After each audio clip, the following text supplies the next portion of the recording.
Então, nesta aula, nós vamos estudar aglomerados de galáxias, né? Aglomerados de galáxias são famílias de galáxias no espaço que são relativamente ricas. A separação entre o que é um aglomerado de galáxias e o que é um grupo de galáxias não é muito objetiva. Em geral, toma-se o número de 10 galáxias, se for menor é grupo, se for maior é aglomerado. A ideia de que existam aglomerados de nebulosas já foi antecipado pelo Herschel, que foi um sujeito que descobriu muitas nebulosas, né, com aquele grande telescópio dele, que ele mesmo construiu, mas também pelo Messier, que fez o catálogo de Messier, né? Eles notaram que havia um excesso de nebulosas na constelação de Virgem e um outro excesso, numa outra constelação de Coma Berenices. Tá? E esses são dois dos aglomerados mais bem estudados. Por quê? Porque são muito ricos e relativamente próximos de nós. Exatamente o aglomerado de Virgo e o aglomerado de Coma. São dois aglomerados muito ricos. Esta aqui é a parte central do aglomerado de Virgo, onde você vê algumas galáxias. Mas não pense que o aglomerado de galáxias é isso aqui. Esse aglomerado tem milhares de galáxias. Milhares de galáxias. É um aglomerado, de fato, muito rico. Todas, digamos, gravitacionalmente ligadas a um sistema gravitacional cujo centro é M87. É uma elíptica gigante, que é uma radiogaláxia. E é até difícil você mapear e dizer quantas galáxias exatamente tem Virgo, né? Por causa dessa dificuldade de você garantir que uma dada galáxia, mesmo sabendo a posição e sabendo a velocidade, de fato pertença ao aglomerado, à família, e não seja uma projeção que esteja na frente ou que esteja logo atrás, né? Se tiver muito atrás, é fácil de dizer. Mas se tiver um pouco atrás, um pouco da frente, não é muito fácil de decidir. Aqui, então, eu tenho várias galáxias aqui assinaladas, né, distribuídas no espaço aí, próximo de nós.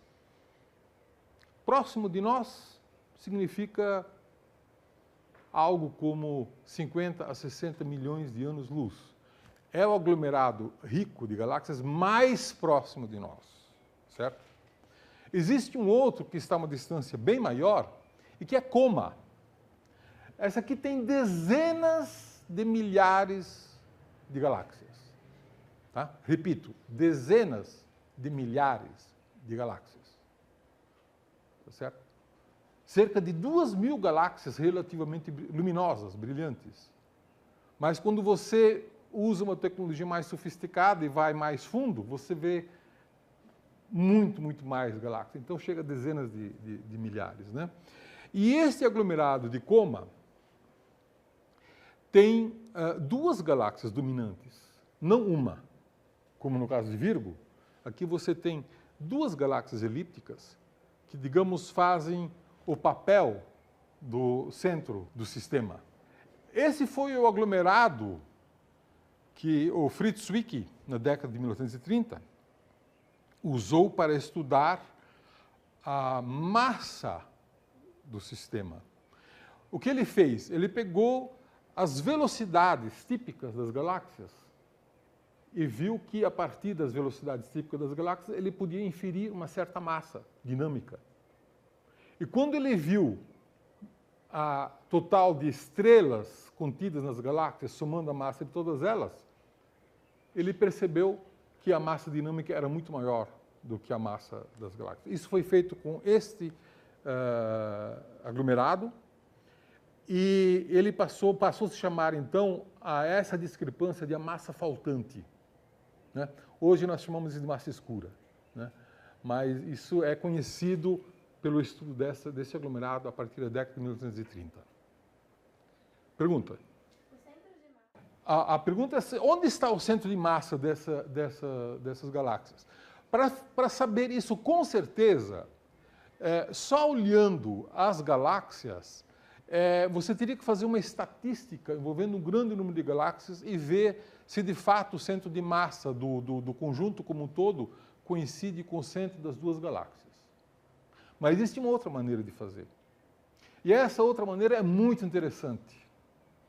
Descobriu-se que esses aglomerados, essas famílias ricas de galáxias, emitem raio-x difuso. Elas têm uma grande quantidade de gás entre as galáxias. É um gás intraaglomerado. E esse gás é muito quente. Esse gás tem uma temperatura que depende da riqueza do aglomerado, mas pode variar de 100 milhões de graus Kelvin ou 10 milhões de graus Kelvin, nessa faixa. De 10 a 100 milhões de graus Kelvin. É um gás que preenche todo o espaço. E esse gás, ele, de uma certa maneira, está acomodado dentro do poço gravitacional do sistema. E, portanto, estudando esse gás em maior detalhe, você pode ver onde está, de fato, o centro. Vamos ver, nesse caso de Coma, as duas galáxias às quais nós referimos são essas duas aqui, em branco. Né? E as outras galáxias estão todas aqui em branco. Em vermelho, você tem a distribuição do gás quente, né, em raio-x. O estudo dessa emissão de raio-x é muito importante. Aí vocês poderiam se fazer duas perguntas.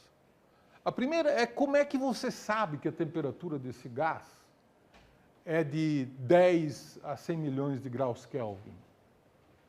Bom, a gente sabe que é muito quente porque emite raio-x. Mas como é que você mede a temperatura?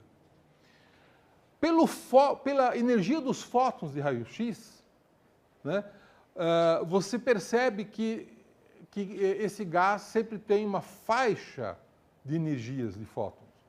Mas as energias mais altas, as maiores energias de fótons de raio-x, indicam qual é a temperatura do gás.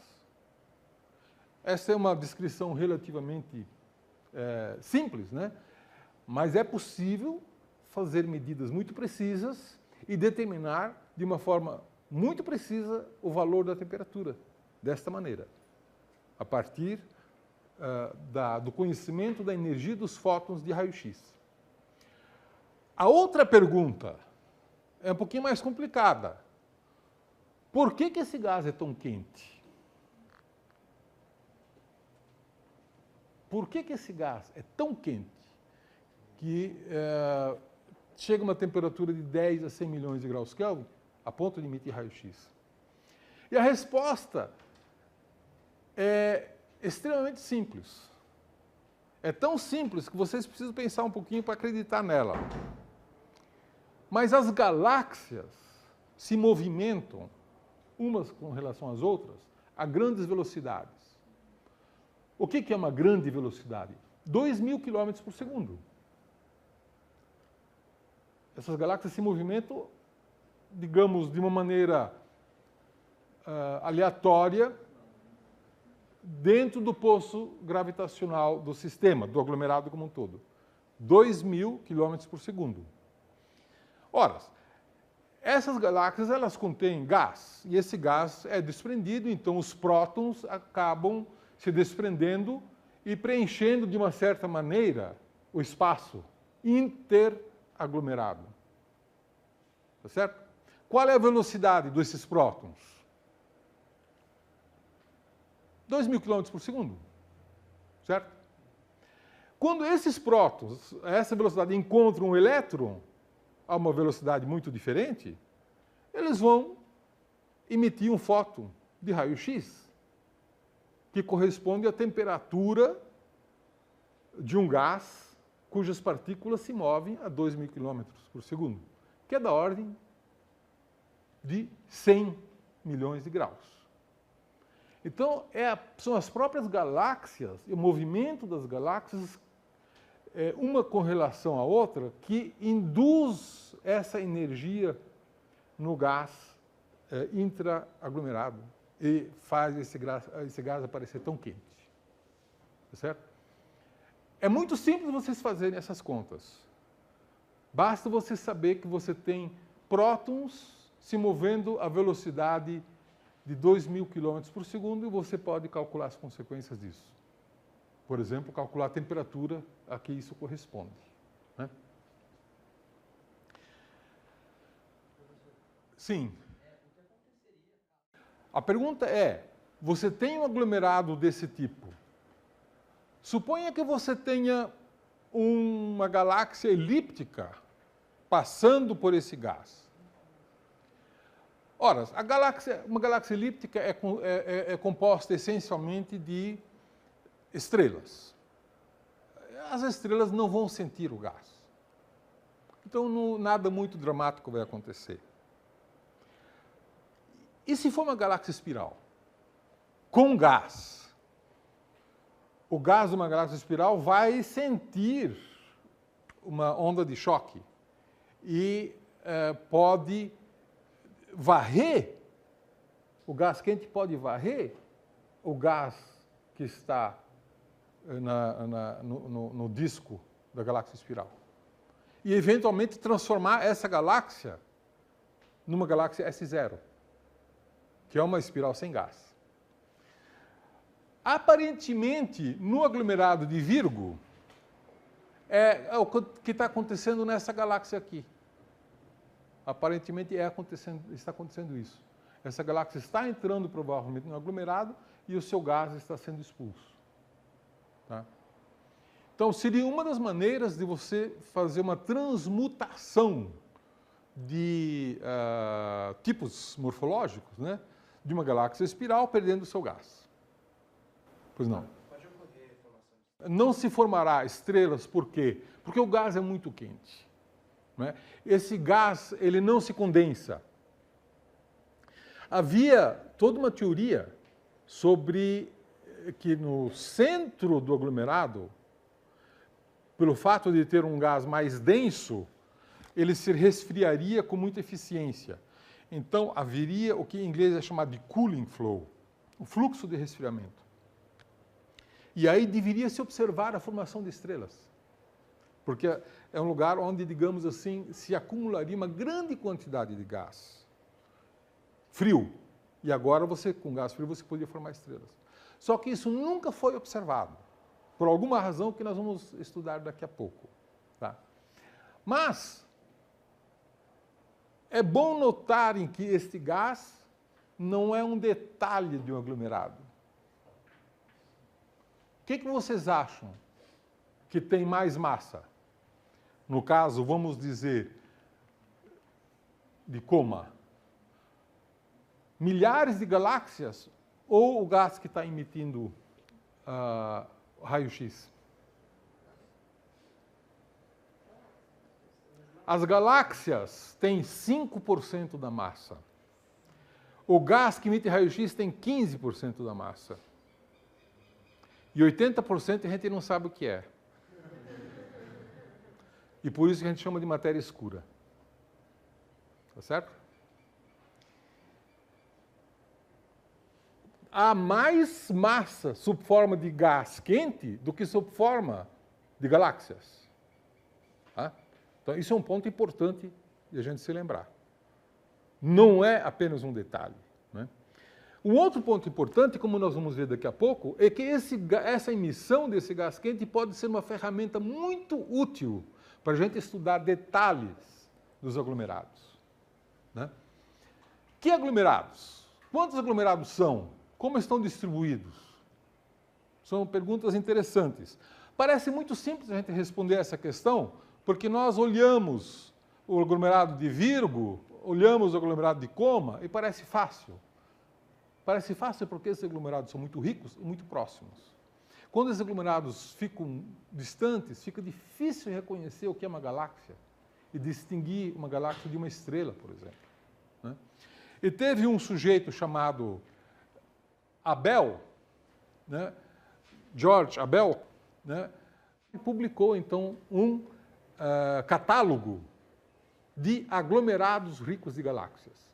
E esse catálogo dele, que ele basicamente compilou usando placas tiradas no Observatório de Monte Palomar, esse catálogo tinha 2.712 aglomerados ricos de galáxias.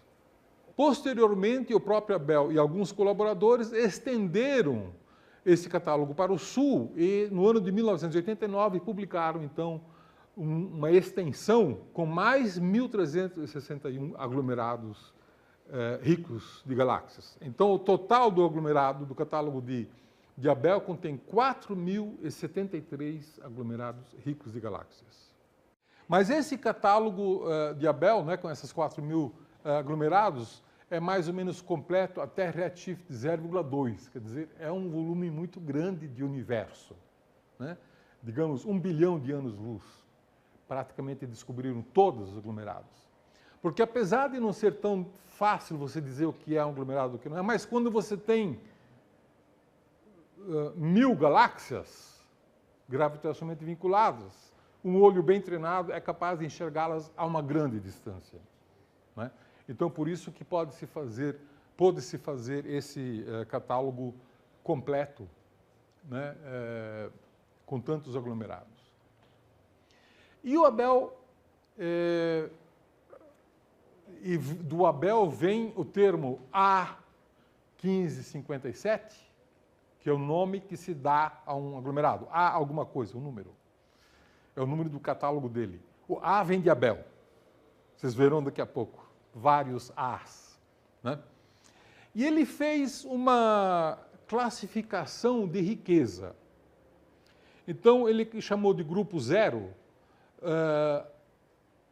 que não é grupo de galáxias, é grupo de aglomerados, né, que tem de 30 a 49 galáxias. Grupo 1 de 50 a 79 e assim por diante, até grupo 5 com mais de 299 galáxias, né? É um critério de dizer se um grupo é mais rico ou menos rico, né? Mas, como eu já mencionei, isso é muito relativo, porque isso são exames feitos a olho sobre placas fotográficas, né? Você não consegue enxergar galáxias muito fracas, só as mais luminosas do aglomerado, né? E a gente sabe que isso só representa a ponta do iceberg, que a grande maioria das galáxias do aglomerado é muito pouco luminoso. Lembre-se do grupo local, né? O grupo local tem 40 galáxias, mas apenas 2 são realmente prominentes.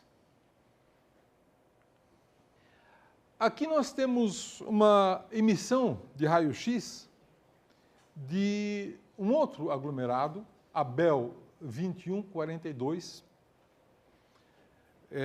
ou seria A2142, que é a mesma coisa, né? Esse aglomerado, essa emissão de raio-x obtido pelo satélite Chandra da NASA, que é um satélite imagiador de raio-x, né? Vocês vejam como é suave, como é bem distribuído e como o centro está muito bem definido. Aqui há muito pouca dúvida onde que está o centro de massa desse aglomerado, né? Vocês podem ver que tem um aglomeradozinho aqui, provavelmente satélite ou coisa do tipo, né? Muito bem distribuído, muito suave. Nem todos são assim. Nem todos são assim. Existem casos bem bizarros de distribuição de luz de raio-x. Por exemplo, o aglomerado de Hidra. Visto em raio-x, o aglomerado de Hidra tem essa distribuição. E se vocês olharem, tem 2 cavidades aqui. Uma cavidade para baixo e uma cavidade para cima. Essas cavidades são cavidades no gás emissor de raio-x. O que faz com que tenha 2 cavidades, uma para cima e outra para baixo? Vejam que não tem mais essa regularidade que a gente tinha visto no aglomerado anterior, né? A cavidade maior tem uma extensão de 670 mil anos-luz. Veja que coisa gigantesca. Bom, este mesmo aglomerado de Hidra também emite jatos em rádio. Está aqui o mapa.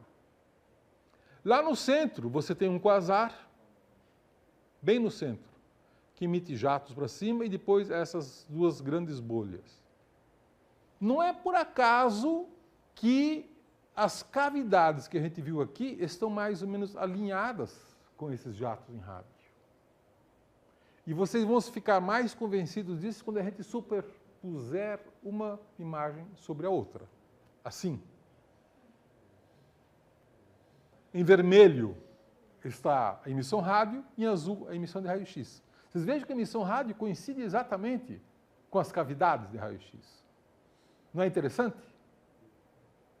E o que isso significa? O que é que produz os jatos de rádio?